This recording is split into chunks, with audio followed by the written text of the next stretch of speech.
Tidak Bu, karena dia tidak mendengarkan apa yang dikatakan orang tua. Ada yang mau menanggapi? Sama Bu. Sama Bu. Ya, setuju.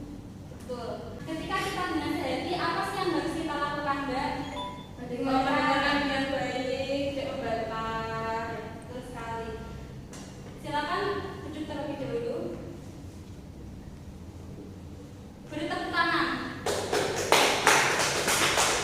Nah, benar sekali yang dikatakan teman kita tadi bahwa apa yang ada gambar di sini itu perilaku yang tidak mencerminkan adab terhadap orang tua, karena di sini anak ini tidak mendengarkan ketika dinasihati orang tuanya.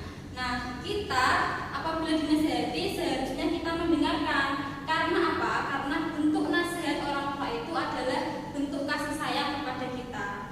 Ada yang mau ditanyakan? Belum ada Bu.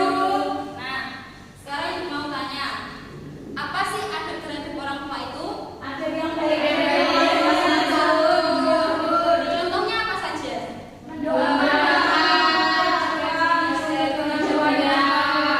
benar sekali. Adab terhadap orang tua adalah perilaku atau sopan santun kepada orang tua.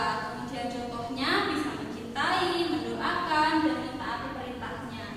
Nah, penugasan untuk besok, silakan kalian mengerjakan